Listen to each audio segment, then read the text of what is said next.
Well, if you think flooding along the Louisiana coast is bad now, just wait a few years. Yeah, a new study from NASA warns there could be record flooding possibly every day or two in some cities in the next decade, and you can blame it all on the moon. A wobble in the moon could create dangerous waves for coastal communities. A NASA study found the moon's natural wobble as it orbits the Earth could create high tides that cause widespread flooding. The moon's tilt changes over its 18.6-year cycle. That wobble, in combination with climate change and sea level rise, could significantly increase high tide flooding across the globe and here in Louisiana. It's a relatively small shift that has a relatively large impact on the tides that we see here on Earth. Scientists have predicted this for the last 70 years, but it's actually happening more quickly and it's more intense than we realized. Well, the storms, which have caused so much devastation, are part of a weather system which first caused flash flooding in the UK earlier this week. From America to Europe and Russia, extreme weather is breaking records. There was so little time to run, people tell us. Look at the force of this flood. The region has seen record high rainfall over the past 24 hours. Oh my God! Was this here? Towns and villages across Western Germany have been battered. Houses, businesses, livelihoods destroyed in a matter of hours.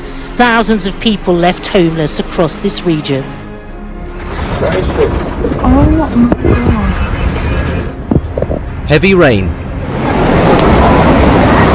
Flash floods. Extraordinary results. Parts of the capital experienced torrential downpours yesterday. In northwest London, water cascaded from Hampstead Heath onto nearby Finchley Road.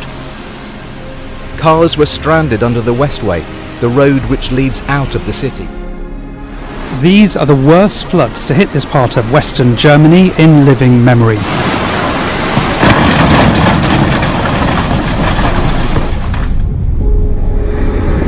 This fire is raging out of control in southern Oregon as millions of people across the western United States are hit by another round of scorching temperatures. I'm on the west side. With the temperature in the town of Stovepipe Wells in California not falling below 42 degrees overnight, the highest daily minimum ever recorded in the Northern Hemisphere. We've seen heat waves, right across the world, in fact. Droughts in one location, and because they're all so much more intense, we can see that the atmosphere is energetic and possibly more energetic than we're predicting it in our climate models, and that's the thing that is really worrying. Tonight in Oregon, the largest wildfire in the country exploding in size. The fire in Oregon, just one of 70 wildfires raging across 12 states. The Bootleg fire is now 7 times the size of San Francisco. Flash flooding is threatening millions of people. Just look at Newark, New Jersey today after storms rolled through there. And the West cannot catch a break. The Tamarack fire in Northern California grew exponentially overnight. Smoke from that fire in Oregon now clouding the skies over Utah. Extreme conditions leading to extreme concern. Pushing these fires are back-to-back heat waves. This one is the 4th in 5 weeks. And devastating the coastline with hundreds of millions of mussels literally cooked alive. An event so extreme, but with more than twice as much scorched earth compared to this same time last year. Tonight, a record already on track to be broken. Massive amounts of dead fish are washing ashore all across Tampa Bay.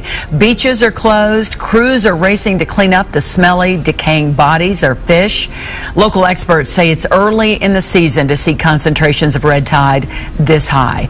The images here are astonishing. Thousands, if not hundreds of thousands of dead fish floating in the water. These massive fish kills continue to be a major problem in the Bay Area. The city says the massive amounts of dead fish started washing up in St. Pete waterways about 10 days ago.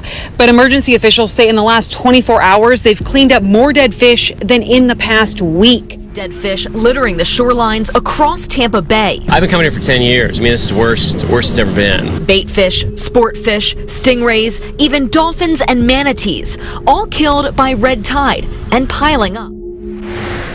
being described as disturbing, sickening, and rancid. People across 2 counties say they can't believe their eyes or their noses for that matter. KDK's Megan Schiller reports from Upper St. Clair to explain why there's now an active investigation into thousands of dead fish.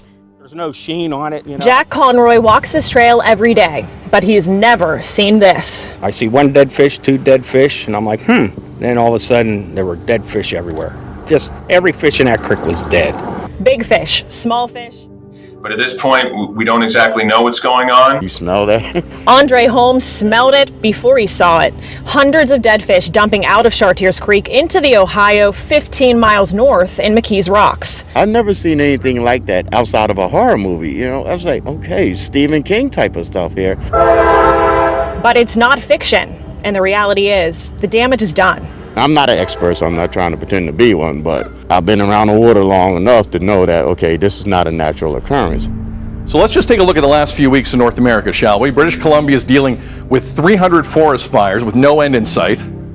Las Vegas just this past weekend tied an all-time record high, 47 degrees. And Death Valley National Park, located right along the border of California and Nevada, hit 54 degrees Saturday, which was very close to setting a record for the hottest temperature ever recorded by humans. But let me help them with one simple thing. The evidence around us is indisputable. We've seen this relatively frequently in the past years. Is it getting worse as the years go on, or is that just perception? Well, it kind of seems like it is getting worse. The number of fires that we are responding to is clearly growing. Fueling a mega drought that has turned swathes of the U.S. into a tinderbox. There's a tornado right there. Oh my God, I've never seen anything like this in my life. Barrie police are calling the damage catastrophic after a tornado ripped through the region. And the region's recent heat wave has literally cooked them alive. It's never smelled like this. Never smelled like this before. British Columbia's aquaculture industry depends largely on the region's mild climate. That is changing. Farming families who have thrived here for generations are now worried about the future. This used to be alive. Now there's nothing. Most of the mussels around here now are all gone. My clams, you can see the sand dollars and stuff, are all dead. The mass die-off illustrates the impact of climate change here and now. We knew the heat might have been bad, but we weren't expecting to see what we saw, or what we are seeing. And Western Canada's recent record-breaking heat may be a harbinger of things to come.